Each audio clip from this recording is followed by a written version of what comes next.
wao wanasema kama ndoa imekufa, lakini kwetu sisi ndoa bado haijakufa na haitakufa.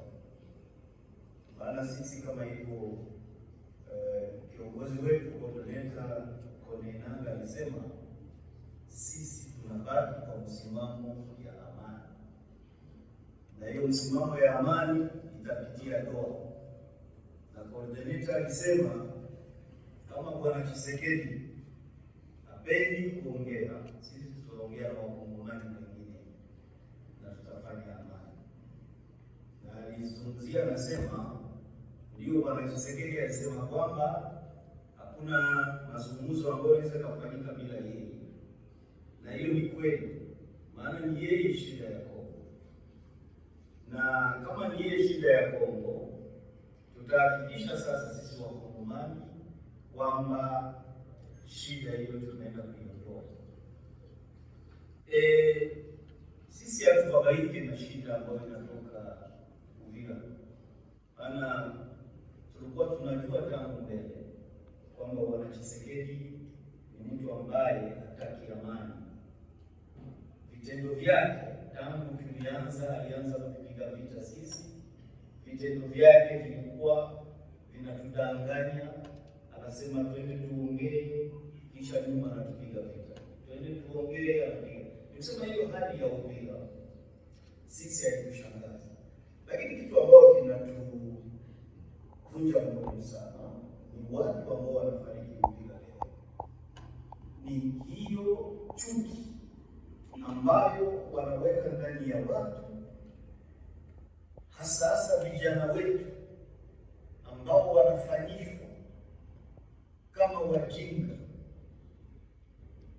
Wale vijana ambao mlikuwa mmeona hapa mwa barabara, ambao walikuwa hawana kazi, hawakusoma shule, maana wazazi wao hawana pesa, nchi haikuweza kuwapatia namna ya kuweza kusoma ama kuweza kujitegemea ama kujenga kitu ambacho inaweza wasaidia. Lakini Bwana Tshisekedi baada ya kusaidia wale vijana, kuwapangia miradi mizuri ambayo inaweza kuwasaidia ndani ya maisha yao, anawabeba, anawaweka ideology mbaya ya mauaji ndani ya kichwa, alafu anawaambia kwamba huo ndio uzalendo. Akishawafanya hivyo, anawatumikisha kwa eneo za mapambano, hata ndani ya vijiji anawatumikisha kwenda kuua. Wanakuwa kama mashine ya kuua. Baadaye pia anawatumikisha sawa kitu tunaita shera kanuni.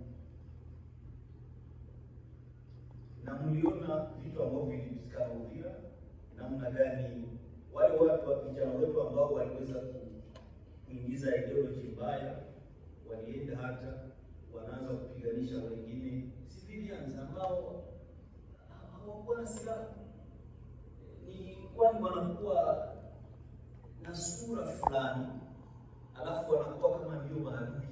Mliona namna gani wale vijana walijitokeza na hasira kubwa.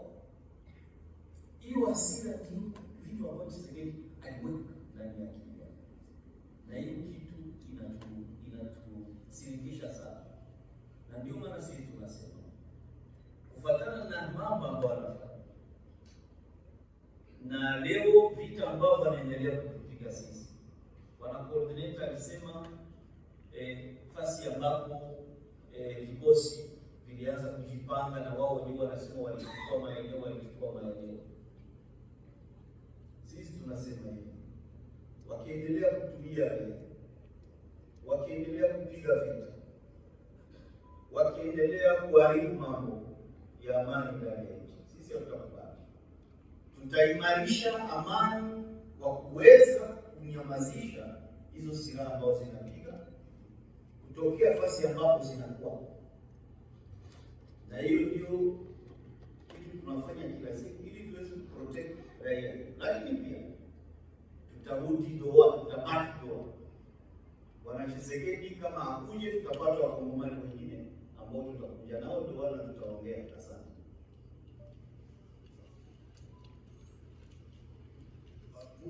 En ce qui concerne la question en rapport avec l'Ituri, je voudrais vous remercier pour cette question. Parce que par le moment, l'Ituri passe pour un drame de l'humanité. Je commence par te donner le cas. Qu'est-ce qu'il y a? Aujourd'hui, l'Ituri reste sous ce qu'ils appellent l'état de siège. Et l'état de siège était une stratégie. Première, pour installer son frère comme gouverneur. Le général Johnny Kwa.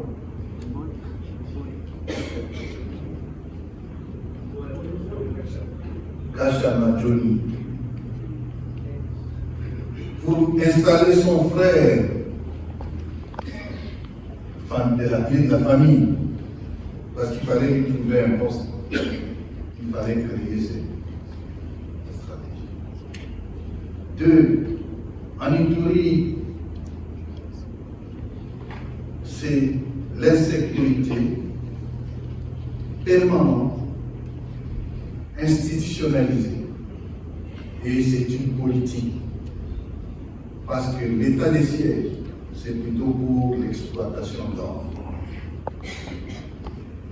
Pour ce faire, ces gouverneurs tribaux devraient servir la famille en exploitant l'or, mais cette exploitation passe par diviser les Ituriens, opposer les communautés les unes contre les autres pour régner, en armant même certains groupes, les Codeco, la Codeco, qui se font aujourd'hui appeler là-bas Banayafaki. Alors, sur le plan des données, à Djouk, dans cette situation a comme conséquence la profanation même des églises, surtout les églises catholiques. Sur le plan des données, depuis le mois, rien qu'au mois d'août, 53 personnes ont péri à Inou. Dans la chefferie de Bassi, on compte 41 civils. À Baïmaboga, 3. Banyani Tchad, 4. À Walese, Concours, 5. Dans ces chefferies, plusieurs personnes ont été arrêtées, mais surtout les Hémas. Ils sont massacrés tous les jours. Et vous savez la raison des massacres. C'est parce que non, on considère que les Hémas sont nilotiques. Donc la même persécution contre les Tutsis s'achève à cette époque. Mais personne n'a pas pensé. Mais au-delà de l'Ituri, n'allons pas seulement, même au Grand Nord, les EDF opèrent au jour le jour. Entre-temps, on dit qu'il y a une femme qui a abandonné l'Ituri et qui a sous-traité sa mission en disant que c'est d'autres armées qui doivent venir. Ce qui se passe à Ouville, prototype de non-État, c'est la même chose à l'Ituri, là c'est pire. Cette situation doit s'arrêter. Trop, c'est trop.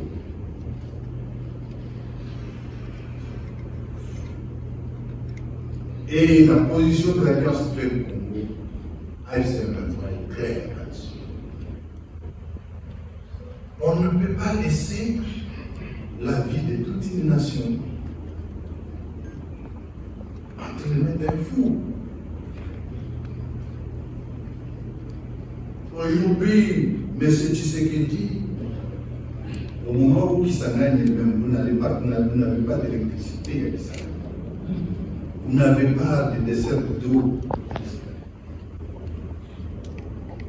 En 2022, j'avais interpellé Madame Rose Lukumbu. J'ai dit, Madame, est-ce que vous trouvez normal? Il m'a dit, si ces victimes étaient par exemple en Mouchimaï, alliez-vous vraiment accepter que non? Qu'une crise tribale se mette quelque part pour gérer des fonds qui, ce n'est pas des fonds destinés aux victimes. Par la suite, ils ont Madame Moutombo est partie et on a mis maintenant une autre partie qui s'appelle Moutama. Encore toujours la même crise là. Parce que quand Moutama arrive là-bas, il commence à parler du droit. Donc nous croyons qu'il était de Kisangani. Et vous connaissez la suite. 39 millions de dollars qui sortent de ce même fonds pour tenter de créer, on détourne en disant qu'on construit une prison. Voilà la question de Frivaou. C'est un crime. Les gens sont morts à Kisangani. On a payé l'argent pour les indemniser. Et puis la crise tribale se met en place sous l'égide de M. Tshisekedi lui-même. Il se met en place pour dilapider cet argent qu'on nous a acheté. Qu'est-ce qu'il faut dire? La réaction, c'est quoi? Nous devons arrêter. Mais que ceux qui sont impliqués dans cette supercherie, ils répondront de leurs actes.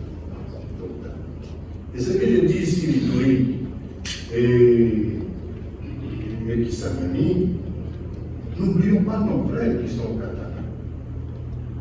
Mais c'est une brimade, ils sont dans l'esclavage.